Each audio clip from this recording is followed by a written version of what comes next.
नमस्कार। जय हिंद, जय भारत, वंदे मातरम। देखिए, आप लोगों को हम चैप्टर पढ़ा रहे हैं इशू ऑफ डिवेंचर। इसी क्रम को जारी रखते हैं। देखिए, अगर हमारे पढ़ाई से आप संतुष्ट हैं, देखिए फ्री ऑफ कॉस्ट हम आपको सीए फाउंडेशन का कोर्स करवा रहे हैं। अगर आपके हमारे पढ़ाई से अगर आप संतुष्ट हैं तो हमारे चैनल को सब्सक्राइब कीजिए, शेयर कीजिए, लाइक कीजिए। तो शुरू करते हैं हम इशू ऑफ डिवेंचर का नेक्स्ट टॉपिक है issue of debenture in consideration other than for cash.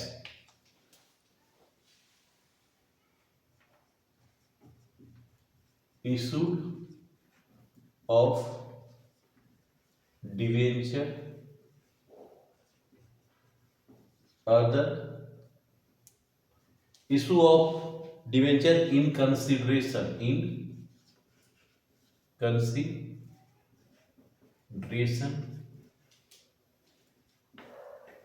Other than cash. हम इससे पहले टॉपिक पे पढ़े हैं हम लोग कि डिवेंचर इशू किया जाता है फॉर कैश के लिए। कंपनी को जब कैपिटल की नीड होती है तो कंपनी डिवेंचर को इशू करती है और पैसा एक्वायर करती है, पैसा लेती है, कैश लेती है। इसका मतलब कैश के लिए डिवेंचर इशू किया जाता है। लेकिन कभी कभी कंपनी को क्या होता है ना, कोई एसिड्स वगैरह खरीदना होता है तो कंपनी एसिड्स खरीद लेती है और उसके बदले पैसा ना देकर क्या करती है, कंपनी अपना डिवेंचर देती है। अभी भी आप गांव देहात में जाइएगा, किसी बच्चे को आइसक्रीम खाने का मन करता है तो आइसक्रीम ले लेता है, उसके बदले कैश नहीं देता है। उसके बदले क्या करता है, अपने यहाँ से थोड़ा सा धान या गेहूं आइसक्रीम वाले को दे देता है। इसका मतलब ये बार्टर सिस्टम हुआ, सामान के बदले सामान देना। तो यहाँ पे कंपनी वही थॉट यहाँ पे अपनाती है। कंपनी को कोई एसेट्स खरीदना होता है तो कंपनी एसेट तो खरीद लेती है, उसके बदले कैश ना देकर कंपनी अपना डिवेंचर देती है। तो उसके लिए क्या ट्रांजैक्शन होता है, क्या एंट्री होता है, देखिए। पहला, वे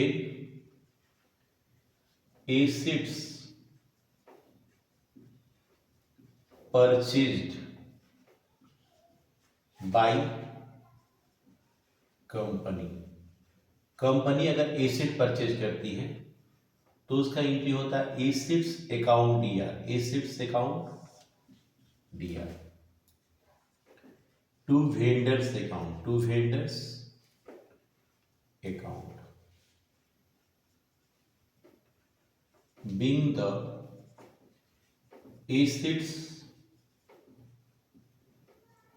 purchased from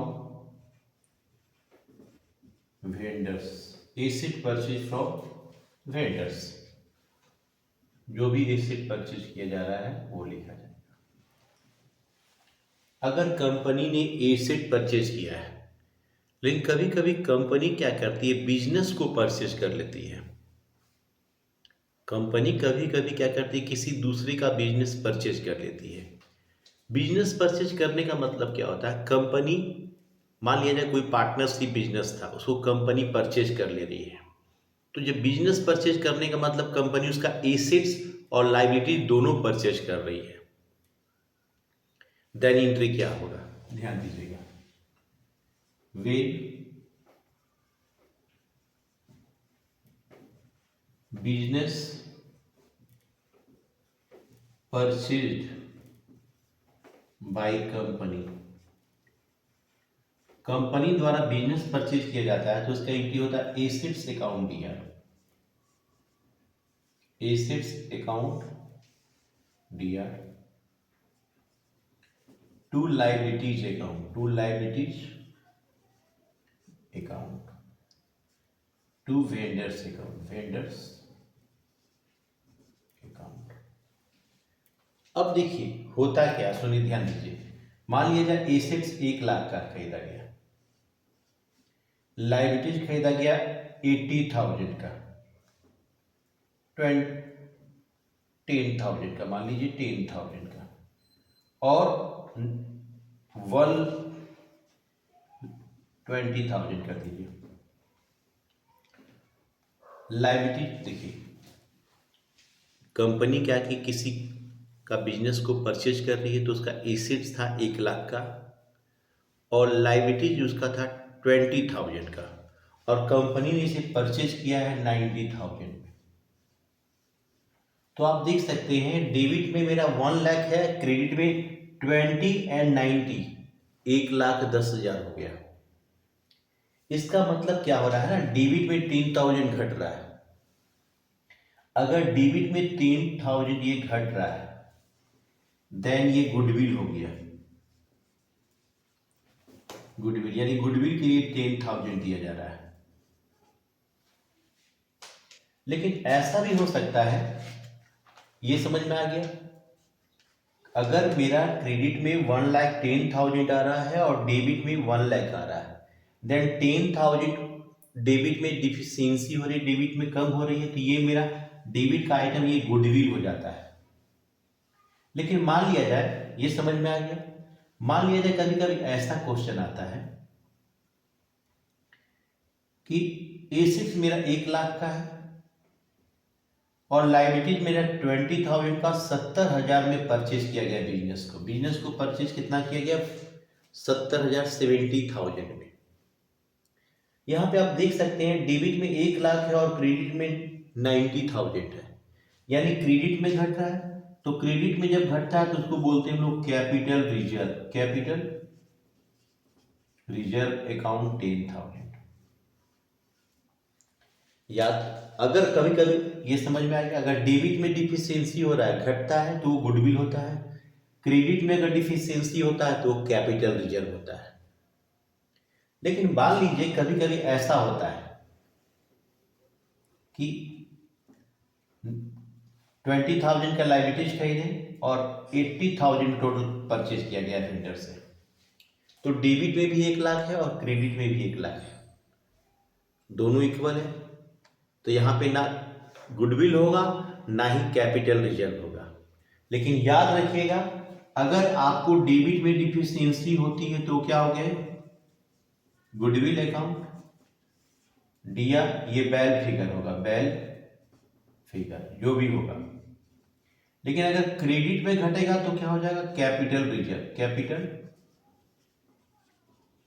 रिजर्व अकाउंट, ये बैल फिगर, बैल फिगर, बिंग बैल फिगर मतलब balance figure, being the business purchased, business को परचेज किया गया। वेंडर का अगर नाम है राम, श्याम, रहीम, मोहन, तो वेंडर की जगह वहां नाम लिखेंगे। अब ध्यान दीजिए, हम लोग एसेट भी खरीद लिए, अगर बिजनेस खरीदते हैं तो ये एंट्री होगा, अगर एसेट केवल खरीदते हैं तो ये एंट्री होगा। अब क्या होता है ना, हमको कंसीडरेशन में एसेट तो खरीद लिए, अब उसके बदले हमको डिवेंचर देना होता है। तब क्या होता है, देखिए ध्यान दीजिएगा, when debenture issued to vendors, अगर एट पार पे देंगे, इसमें कंडीशन क्या है, ए एट पार पे, अगर 100 का डिवेंचर 100 में ही दे रहे हैं तो एट पार होता है। तब उसके लिए क्या एंट्री होता है, वेंडर्स अकाउंट दिया, वेंडर्स अकाउंट दिया to debenture account, being the debenture issued for vendors at par। Vendors को हिंदी में बोलते हैं विक्रेता। अगर वेंडर का नाम है राम, रहीम, श्याम, मोहन, जो भी है उसको लिखेंगे, नाम दिया है तो अगर एट पार पे डिवेंचर देते हैं तो ये एंट्री बी, एट प्रीमियम पे देते हैं तो प्रीमियम, प्रीमियम मतलब 100 का डिवेंचर हम 110 में देते हैं तो क्या होगा? तो vendors account DR, vendors account DR to debenture account to securities premium account being the debenture issued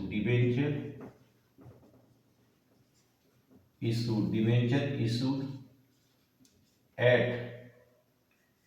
premium for vendors के लिए, विक्रेता के लिए डिवेंचर को इशू किया गया प्रीमियम पे।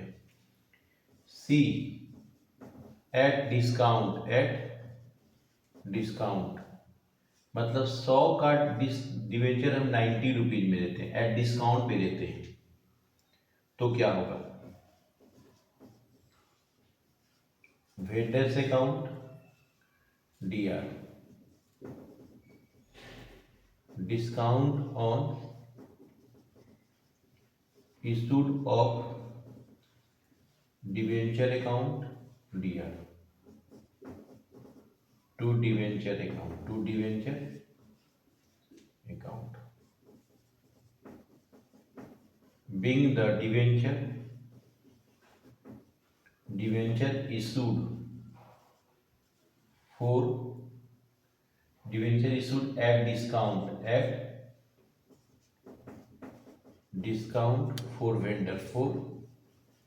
वेंडर्स के लिए। तो तीनों केस में कोई एक केस हो सकता है या क्वेश्चन में तीनों केस भी बहुत बता सकता है करने के लिए। तो कभी भी कंपनी कोई संपत्ति खरीदती है या बिजनेस परचेज करती है, देन कंपनी क्या करती है, उसके बदले पैसा ना देकर जब डिवेंचर देती है तो उसको हम लोग बोलते हैं issue of debenture in consideration other than cash, मतलब कैश के अलावा दूसरे काम के लिए डिवेंचर को इशू किया जा रहा है। तो मेनली एसेट परचेज करने के लिए ही डिवेंचर को इशू किया जाता है। ये मेरा जर्नल एंट्री हुआ रिलेटेड। अब कभी कभी अब मान लीजिए कि प्रीमियम पे अगर हम देंगे तो प्रीमियम का अमाउंट कैसे निकलेगा, डिस्काउंट पे अगर डिवेंचर इशू कर रहे हैं तो डिस्काउंट का अमाउंट कैसे निकलेगा, तो कैसे निकलेगा उसको बताया जा रहा है आप लोगों को। चलिए बतलाते हैं।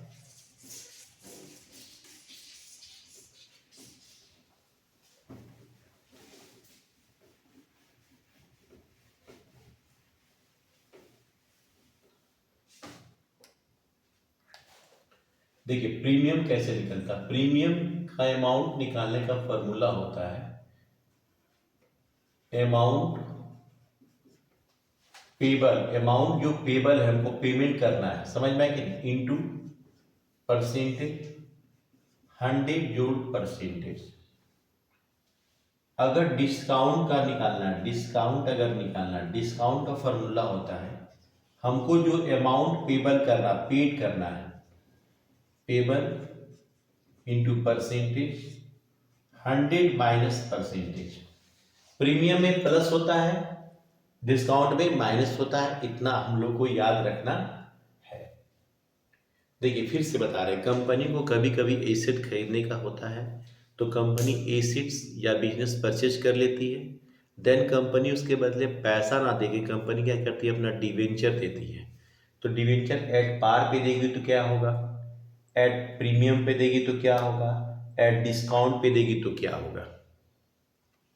हर कंडीशन में मेरा वेंडर्स डेबिट हुआ है, प्रीमियम कंपनी के लिए गेन है इसलिए इसको क्रेडिट किया गया है, डिस्काउंट कंपनी के लिए लॉस है इसलिए इसको डेबिट किया गया है।